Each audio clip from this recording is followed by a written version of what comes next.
ഇസ്ലാമിലെ സക്കാത്ത് ശേഖരണവും വിതരണവും ഉം. ഏത് രീതിയിലാകണം എന്നാണ് നമുക്ക് പറയാൻ കഴിയുക? ഏത് രീതിയിലാവണം? സക്കാത്ത് അതിൻ്റെ ഏറ്റവും ഫലപ്രദമായ രൂപത്തിലാവുക കേന്ദ്രീകൃതമായി കലക്ട് ചെയ്ത് ഏറ്റവും അർഹരെ കേന്ദ്രം തന്നെ കണ്ടെത്തിയിട്ട് വിതരണം ചെയ്യുമ്പോഴാണ്. അവിടെയാണ് സംഘടിത സക്കാത്തിൻ്റെ പ്രാധാന്യം.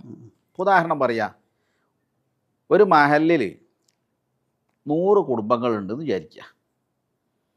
ഈ 100 കുടുംബങ്ങളുള്ള മഹല്ലിൽ 10 സമ്പന്നരായ ആളുകളുണ്ട്. ഓരോ സമ്പന്നനും അവരുടെ സക്കാത്ത് മഹല്ല് കമ്മിറ്റിയെ ഏൽപ്പിച്ചാൽ ഒരു 10 ലക്ഷം ഉറുപ്പ്യ ഉണ്ടാവുമെന്ന് വിചാരിക്കുക. ഈ 10 ലക്ഷം ഉറുപ്പ്യക്ക് പാവപ്പെട്ട ഒരാൾക്ക് ഈ മഹല്ലിലെ 10 പാവപ്പെട്ട കുടുംബമുണ്ടെന്ന് വിചാരിക്കുക. ഈ കൊല്ലം ഒരു വീടുണ്ടാക്കി കൊടുത്ത്, അല്ലെങ്കിൽ ഉപജീവനത്തിന് വീടുണ്ട്, ഉപജീവനത്തിന് വഴിയില്ല, ഒരു കട തുടങ്ങാനുള്ള സഹായം ചെയ്തു കൊടുത്തു, അല്ലെങ്കിൽ അയാൾക്ക് ജീവിക്കാൻ പറ്റുന്ന ഒരു യന്ത്രമോ വാഹനമോ മേടിച്ചു കൊടുത്തു. അപ്പോൾ ആ മഹല്ലിലെ പാവപ്പെട്ടവർ 10 എന്നുള്ളത് ഈ കൊല്ലം സക്കാത്ത് കൊടുക്കുന്നവർ 9 ചുരുങ്ങും. എന്നുവെച്ചാൽ 10 കൊല്ലം കൊണ്ട് ആ മഹല്ലിൽ സമ്പൂർണമായ ദാരിദ്ര്യ നിർമ്മാർജ്ജനം സാധ്യമാകും എന്നർത്ഥം. അതേസമയം ഈ 10 സമ്പന്നരായ ആളുകൾ അവർ ചില്ലറയായിട്ട് ഇങ്ങനെ ഓരോരുത്തർക്ക് കൊടുത്തെന്ന് വിചാരിക്കുക. ഈ ദാരിദ്ര്യരായ ആളുകൾ പിറ്റത്തെ കൊല്ലവും അതിന് ആവശ്യക്കാരായിട്ടുണ്ടാവും. അവരെ ഒരു കാര്യവും പൂർത്തിയായിട്ടുണ്ടാവില്ല. അപ്പോൾ അതുകൊണ്ട് സംഘടിതമായി ശേഖരിക്കുകയും സംഘടിതമായി വിതരണം ചെയ്യുകയും ചെയ്താൽ സക്കാത്ത് കൊണ്ട് ഉദ്ദേശിക്കപ്പെടുന്ന ആ ലക്ഷ്യം സാക്ഷാത്കരിക്കാൻ ഏറെ ഉപകരിക്കുന്നത് സംഘടിതമായ ശേഖരണവും സംഘടിതമായ വിതരണവും ആണ്. ഈ പറഞ്ഞതിൻ്റെ അർത്ഥം ഒരാൾ സ്വന്തം നിലക്ക് കൊടുത്താൽ അത് ഹറാമാവും തെറ്റാവും എന്നൊന്നല്ല. പക്ഷേ സക്കാത്തിൻ്റെ ഒരു ഉദ്ദേശമുണ്ട്, ലക്ഷ്യം പൂർത്തീകരിക്കുക.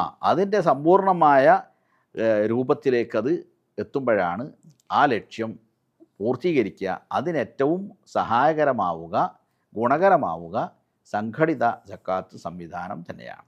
അപ്പം അതിൽ സംഘടിത സക്കാത്ത് സംവിധാനമാണ് സക്കാത്തിൻ്റെ പൂർണ്ണത എന്നുള്ളത് ശരിയാണ്. പക്ഷേ റസൂലിൻ്റെ കാലത്ത് ഇപ്പം മക്കയിൽ വെച്ചിട്ട് തന്നെ സക്കാത്ത് മക്കയിൽ വെച്ചിട്ട് ഉണ്ടായിരുന്നില്ല. പക്ഷേ ഈ വ്യവസ്ഥാപിതമായ നിസാബും തോതൊക്കെ നിശ്ചയിച്ചു കൊണ്ടുള്ള സക്കാത്ത് മക്കയിൽ ഉണ്ടായിരുന്നില്ല. അത് ഹിജറ 2-ാം വർഷം ഒരു ഗവൺമെൻറ്, ഇസ്ലാമിക ഗവൺമെൻറ്റൊക്കെ രൂപീകരിക്കപ്പെട്ടത്, സ്ഥാപിതമായതിന്, ഇസ്ലാമിക രാഷ്ട്രം പൂർണ്ണമായ രൂപത്തിൽ സ്ഥാപിതമായതിനു ശേഷമാണ് സക്കാത്തിനെ നിർബന്ധമാക്കപ്പെടുന്നത്. ഈ നേരത്തെ ഉസ്താദ് പറഞ്ഞ പോലെ സംഘടിതമായി സക്കാത്ത് വിതരണം ചെയ്യുകയും ശേഖരിക്കുകയും ചെയ്യുകയാണെങ്കിൽ നമ്മുടെ കേരളത്തെ സംബന്ധിച്ചിടത്തോളമൊക്കെ നമ്മുടെ നാട്ടിലും എല്ലാ നാടുകളിലും വളരെ വേഗത്തിൽ നമുക്ക് തന്നെ വാങ്ങാൻ ആളുണ്ടാവില്ല. ദാരിദ്ര്യത്തിൽ നിർമ്മാർജ്ജനം ചെയ്യുക എന്നുള്ള വലിയൊരു സ്വപ്നം നടപ്പിലാക്കാൻ കഴിയും. പക്ഷേ അതിന് തടസ്സമായി നിൽക്കുന്നത് ഇസ്ലാമിൽ അങ്ങനെ ഒരു സംവിധാനം ഇല്ല. ഒരു ഭരണകൂടം വേണം, എങ്കിൽ മാത്രമേ സംഘടിതമായ സക്കാത്ത് നിർവഹിക്കാൻ പറ്റുകയുള്ളൂ എന്നുള്ള ഒരു കാര്യം നിലനിൽക്കുന്നത് കൊണ്ടാണ്. അതിനെങ്ങനെയാണ് നമുക്ക് അത് സംഘടിത സക്കാത്ത് എന്ന് പറഞ്ഞാൽ ആ സംഘടിത സക്കാത്ത് സംവിധാനം, സക്കാത്ത് കമ്മിറ്റികളൊക്കെ ഇതൊക്കെ മഹല്ലിലും അല്ലെങ്കിൽ ഒരു പ്രദേശത്തുള്ള ദീനീ ബോധമുള്ള ദീനീ നിഷ്ഠയുള്ള ആളുകൾ, ബുദ്ധിയും വിവേകവും കൈകാര്യകർത്തൃ ശേഷിയുമുള്ളവരെയാണ് ഈ കമ്മിറ്റികളിലുണ്ടാകുക. അപ്പം അങ്ങനെയുള്ള ആളുകളെ എൻ്റെ സക്കാത്ത് നിങ്ങളെ ഏൽപ്പിക്കാം, അർഹരായ സക്കാത്ത് അവകാശികളെ കണ്ടെത്തി കൊടുക്കണം എന്ന് പറഞ്ഞിട്ട് എൻ്റെ സക്കാത്ത് നിങ്ങളെ ഏൽപ്പിക്കാം. നിങ്ങളെപ്പോലെ 4-5 ആളുകൾ കൂടിയിട്ടുള്ളതാണ് കമ്മിറ്റി. അപ്പം ഞാൻ എൻ്റെ സക്കാത്ത് നിങ്ങളെയാണ് ഏൽപ്പിക്കുന്നത്. നിങ്ങളത് കമ്മിറ്റിയിലുള്ള മറ്റംഗങ്ങളുമായി ചർച്ച ചെയ്ത് അല്ലെങ്കിൽ അവിടെ കൊണ്ടുപോയിട്ട് കമ്മിറ്റിയിലെ മറ്റംഗങ്ങളുമായി ഏറ്റവും ഫലപ്രദമായ രൂപത്തിൽ ഉപയോഗിക്കുന്നു. അപ്പം എൻ്റെ ഉത്തരവാദിത്വം നിങ്ങളെ ഏൽപ്പിക്കുന്നതോടുകൂടി കഴിഞ്ഞു. നിങ്ങളതിൽ വിശ്വസ്തനാവണമെന്ന് മാത്രമേ ഞാൻ ഉറപ്പിക്കേണ്ടുള്ളൂ. അത് സക്കാത്തിന് അർഹരായ ആളുകളെ നിങ്ങൾക്ക് സ്വന്തം നിലയ്ക്ക് ഏൽപ്പിക്കാം, നിങ്ങൾക്ക് അവരെ ഏൽപ്പിച്ചിട്ട് അവർ വേറെ ഏൽപ്പിക്കാം. അതിനൊക്കെ അനുവദനീയമാണ്. അതാണ് ഇപ്പോൾ ഇവിടെ നടന്നുകൊണ്ടിരിക്കുന്നത്. അത് ആ അർത്ഥത്തിൽ മനസ്സിലാക്കാതെ കമ്മിറ്റിക്ക് സക്കാത്ത് കൊടുക്കുക എന്നുള്ള പരിപാടി ഇവിടെ അങ്ങനെ ഒരു കമ്മിറ്റി എന്ന് പറഞ്ഞാൽ ജീവനുള്ള എന്തോ ഒരു ഉടലുള്ള ഒരു വ്യക്തിയല്ലല്ലോ, അതൊരു സംവിധാനത്തിൻ്റെ പേരാണ്. അത് പണ്ട് കാലത്ത് ഇല്ലാത്തതാണ്. പക്ഷേ ആ കമ്മിറ്റിയിലും ബുദ്ധിയും വിവേകവും ദീനി പ്രതിബദ്ധതയും ഒക്കെ ഉള്ള മനുഷ്യരാണ്. ആ മനുഷ്യരുടെ കയ്യിലാണ് സക്കാത്ത് കൊടുക്കുന്നത്. അത് ഹറാമാണെന്നോ തെറ്റാണെന്നോ പറയാൻ ആർക്കും സാധ്യമല്ല. കാരണം ഇസ്ലാമിൽ ഉള്ള ഒരു സംഗതിയാണ് വക്കീലായ ഒരാളെ വക്കാലത്ത് കൊടുക്കുക, ഏൽപ്പിക്കുക എന്നുള്ളത്.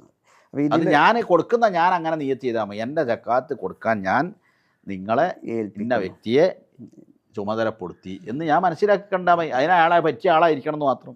അപ്പോൾ ഇതിൽ എന്താ വെച്ചാൽ വേറൊരു കാര്യം എന്താ വെച്ചാൽ നമുക്ക് സക്കാത്ത് വ്യക്തികൾക്ക് കൊടുക്കുകയാണെങ്കിൽ, വ്യക്തികൾ നേരിട്ട് കൊടുക്കുകയാണെങ്കിൽ അത് വേഗത്തിൽ നടക്കും. അതായത് എനിക്കൊരാളെ കണ്ടെത്തുന്നു, ഞാൻ അയാൾക്ക് അയാൾ അർഹനാണെന്ന് മനസ്സിലാക്കി നേരെ കൊടുക്കാം. പക്ഷെ സക്കാത്ത് കമ്മിറ്റികളിൽ കൊണ്ടുപോയി കൊടുത്താൽ പിന്നെ അത് വിതരണം ചെയ്യാൻ ഒരുപാട് സമയമെടുക്കും. ചിലപ്പോൾ ചില സമയങ്ങളിൽ അങ്ങനെ എടുക്കാൻ പാടില്ല. ശരിയില്ല. അതായത് ഏറ്റവും അർഹരായവരെ കണ്ടെത്താൻ എടുക്കുന്ന സ്വാഭാവികമായ ഒരു സമയം ഓക്കെയാണ്. സക്കാത്ത് കമ്മിറ്റികൾ ആളുകൾക്ക് സക്കാത്തൊക്കെ പിരിച്ചിട്ട് ഓല് കടന്നുറങ്ങുക, അല്ലെങ്കിൽ ഓല് വേറെ പരിങ്ങളിൽ എൻഗേജ് ആകുക, എന്നിട്ട് ഈ ക്യാഷ് അർഹരായ ആളുകൾക്ക് കിട്ടാതായി പോവുക, അതൊക്കെ ഗുരുതരമായ തെറ്റാണ്. അങ്ങനെയൊന്നും ഉണ്ടാവാൻ പാടില്ല. നമ്മൾ കമ്മിറ്റികളിലൂടെയും സംഘടിതമായി വിതരണം ചെയ്യണം എന്ന് പറയുന്നത് എന്തുകൊണ്ടാണ്? ഏറ്റവും ഫലപ്രദമായ രൂപത്തിൽ, ഏറ്റവും ഗുണകരമായ രൂപത്തിൽ, ഏറ്റവും അർഹരായ ആളുകൾക്ക് അത് കിട്ടാൻ വേണ്ടിയിട്ടാണ്. അതിന് തടസ്സമാകുന്ന രൂപത്തിലേക്ക് കമ്മിറ്റിയും സംഘടിത സംവിധാനം പോവുകയാണെങ്കിൽ അത് തിരുത്തപ്പെടേണ്ടത് തന്നെയാണ്. അതൊരിക്കലും നമ്മൾ അംഗീകരിക്കുകയോ അനുകൂലിക്കുകയോ ചെയ്യുന്നതല്ല. കാരണം ശറയിൽ അതിന് വകുപ്പില്ല. അപ്പോൾ ഒരു സക്കാത്ത് കമ്മിറ്റിയിൽ ഒരുപാട് സമ്പത്ത് വന്നു. ആ സമ്പത്തിൽ നിന്ന്, സക്കാത്തിൻ്റെ സമ്പത്തിൽ നിന്ന് കടമായിട്ട് ഇതേപോലെ പ്രയാസപ്പെടുന്ന ആളുകൾക്ക് കടമായിട്ട് കൊടുക്കാൻ പാടുണ്ടോ എന്നുള്ള. ഈ സക്കാത്തിൻ്റെ അവകാശികളിൽ ഒരു വിഭാഗം വൽ ഗാരിമീന, കടം കൊണ്ട് വലഞ്ഞവരാണ്. അത്തരം ആളുകൾക്ക് കൊടുക്കുകയും അവർ ചോദിച്ചാൽ കൊടുക്കുകയും എന്നിട്ട് അവർ തിരിച്ചു തരികയാണെങ്കിൽ വാങ്ങുകയും ചെയ്യാമെന്ന് ഫുഖഹാക്കൾ പറഞ്ഞിട്ടുണ്ട്. കാരണം അവർക്ക് ആ സമയത്തുള്ള ഒരു പ്രയാസമായിരിക്കും.